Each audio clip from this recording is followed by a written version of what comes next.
되는 거예요? 경환님 반드시 명심하세요. 채권 투자도 원금 손실이 가능하다, 100% 안전하지 않다라고요. 토비의 꿈은 뭐지? 알았어요. 토비 프리! ELB요? 그 서브웨딩의 BLT는 아는데 맛있잖아요. 좋아하세요? 그럴 땐 를 확인하시면 됩니다. 아하. 안녕하세요. 금융의 모든 것을 알기 쉽게 쏙 브리핑 해주는 금융 쏙 브리핑 MC 경아입니다. 반갑습니다. 안녕하세요. 상품심사 판매분석국 투자상품팀의 정지훈 선임입니다. 안녕하세요. 금융투자협회 채권팀 김서빈 주임입니다. 아니 근데 저희 오늘 이야기도 안 했는데 약간 옷을 맞춰 입은 느낌? 약간 삼총사인 것 같은 그런 느낌? 저만 가지고 있는 거 아니죠? 응? 저 근데 오늘 금융 쏙 브리핑 완전 기대했잖아요. 오늘 금감원과 금투협이 함께 채권 투자에 대해 알려주신다고요. 네, 맞습니다. 오늘 주제는 바로 체린이들, 이 영상 보기 전엔 채권 투자하지 말아라! 경아님, 채권 투자 관심 좀 갖고 계세요? 뭐 주식 투자는 아무래도 좀 무섭기도 하고요. 자신이 없는데 채권 투자는 원금 손실에 대한 위험이 없잖아요. 그래서 한번 해보려고 했죠. 아, 경환님 아직 모셨네요. 채권 투자에 대해서 오늘 다시 배우셔야겠어요. 제가 뭐 잘못 알고 있나요? 네, 흔히 채권과 주식을 많이 비교하는데요.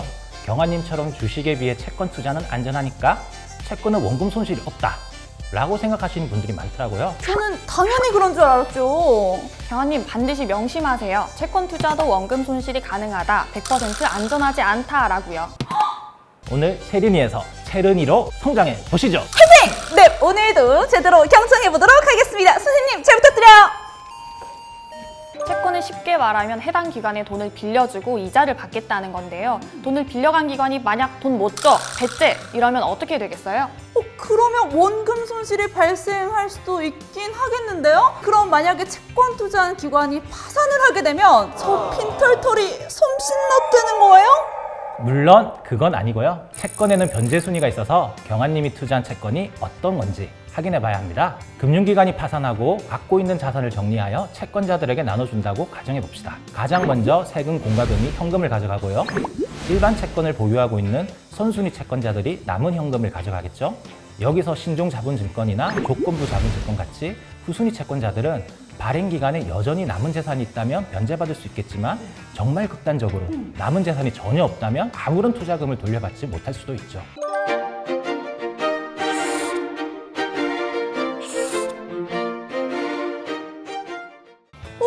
그럼 당연히 일반 채권이 더 좋은 거 아니에요? 꼭 그렇지만도 않아요. 어떤 채권에 투자하느냐에 따라 받게 되는 이자 수익이 다르기 때문이에요. 그래서 제가 조금 알아보니까 뭐 위험 등급? 이런 등급도 있다고 들었는데 맞나요? 네, 맞습니다. 금융회사는 투자성 상품을 판매하기 전에 자산 가격의 변동성, 신용 등급, 복잡성 등을 고려해서 해당 상품이 얼마나 위험한지 등급을 정하게 되어 있어요. 채권도 마찬가지로 위험 등급이 매겨져 있습니다. 여기서 중요한 게 동일한 회사의 채권이라 하더라도 채권의 특성에 따라서 위험 등급은 다를 수 있어요. 후순위 채권은 금리를 더 높게 주는 대신 더 위험하기 때문에 선순위 채권에 비해 높은 등급이 매겨져 있어요. 그렇기 때문에 본인의 투자 성향과 내가 투자하고자 하는 상품의 위험 등급을 비교해서 알맞은 상품을 선택하는 게 중요하겠죠? 채권을 좀 유지하다고 생각했는데 채권이 이지하다고 생각하시는 분들이 많은 편이죠. 그런데 최근에는 구조가 복잡한 채권도 많이 생기고 있어서 투자 설명서와 신용평가서를 보면서 채권의 구조, 발행기관의 사업 위험 등 원금 회수에 영향을 미치는 여러 요인들을 명확히 이해하고 투자해야 합니다. 예를 들어 ELB, 즉 파생결합 사채의 경우 원금 보장형 상품이지만 예금자 보호법에 따른 예금자 보호 대상은 아니기 때문에 발행증권사가 파산하는 경우 원금 손실의 위험이 있습니다. ELB요? 그 서브웨딩의 BLT는 아는데 맛있잖아요. 좋아하세요? 아니 그럼 ELB는 도대체 뭐예요? ELB는 특정 지수나 주가와 연계되어 수익률이 결정되는 상품으로 파생 상품과 채권을 결합한 것이라고 보면 되는데요. 증권과는 다르게 증권사가 투자금을 분리하여 예치해야 할 의무가 없거든요. 그래서 기초자산과 원리금 상환 가능성은 사실상 무관하다고 봐야 합니다. 즉 ELB는 발행사인 증권사의 지급 여력에 따라 원리금 상환 여부가 결정되기 때문에 기초자산이 안전한 주식이고 수익률이 최대 40%인데 원금 보장형이라고? 바로 투자해! 이러지 마시고 반드시 내가 투자하고자 하는 채권의 구조를 이해하고 투자하셔야 합니다. 수익이 높은데 원금 보장형이라고 take my money! 하면 안 되겠네요. 아니 그럼 우량한 증권사에서 발행한 ELB라면 그냥 투자해도 되는 거 아니에요? 왜 파산하거나 돌려받지 못할 가능성도 낮잖아요. 꼭 그렇지도 않아요. ELB의 구조에 따라 기초자산 가격이 상승해도 내 수익률은 0%일 수도 있거든요. 잠깐, 스탑잇! 자산 가격이 상승했는데 왜 제 수익률이 0%인 거죠? 밑장백인가요? 이해하기 쉬우시게 한번 예시를 들어볼게요. 땡땡전자 주가에 비례하여 최대 40% 수익률을 제공한다는 락아웃형 ELB가 있다고 가정해봅시다. 락아웃 베리어는 50%, 참여율 80%, 확정 수익률 0%, 그리고 현재 시점 땡땡전자 주가는 10,000원이라고 해볼게요. 경환님은 땡땡전자 주가가 계속 상승할 것 같고 설령 주가가 하락하더라도 원금 보장형이니까 괜찮겠지 하고 투자를 했어요. 만기에 땡땡전자 주가가 상승해서 13,000원이 되었다고 해봅시다. 무슨 생각이 드시겠어요? 13,000원이 됐으면 주가 상승률이 30%고 참여율이 80%니까 제 수익률 24%? 이거 완전 2등 아닌가요? 아니 이거 진짜 큰색 본 것 같은데요, 저? 그렇게 착각하실 수 있지만 실제로 경환님이 받는 수익률은 0%일 수도 있어요. 제 수익률이 0%일 수도 있다고요? 방금 경환님이 말씀하신 건 땡땡전자 주가가 투자 기간 중 단 한 번도 락아웃 베리어를 넘어가지 않았을 때예요. 즉 투자 기간 중 땡땡전자 주가가 최대 14,900원까지만 찍고 내려와서 만기에 13,000원이 된 거죠. 그런데 투자 기간 중 땡땡전자 주가가 최고 16,000원이 된 경우 락아웃 베리어를 넘어가게 되잖아요. 그럼 확정 수익률 여기서는 0%죠. 즉 0% 원금만 받게 되는 겁니다. ELB는 만기 평가일에 주가가 10,000원보다 낮더라도 확정 수익률인 0%는 받는, 즉 원금은 보장된다는 점에서 리스크가 없어 보일 수도 있지만 방금 말씀드린 대로 구조를 이해하고 투자해야 당황하지 않으시겠죠. 근데 듣다 보니까 저 궁금한 게 생겼습니다. 왜 그 회사가 망하기 전에 이 채권을 팔아버리면 솔직히 저는 손해를 하나도 안 보는 거 아니에요? 또 그게 그렇게 간단한 문제는 아니에요. 경환님이 채권을 매수할 때보다 매도하는 시점에 금리가 올라가면 손해를 볼 수 있어요. 금리가 올라가는데 왜 제가 손해를 보죠? 채권의 가격은 시중금리와 반대로 움직이거든요. 금리가 올라가면 신규로 발행되는 채권들은 높은 금리를 주겠다고 할 거 아니에요? 그러니 이전에 발행된 채권들의 인기는 떨어지고 그래서 채권 가격이 하락하게 되는 거죠.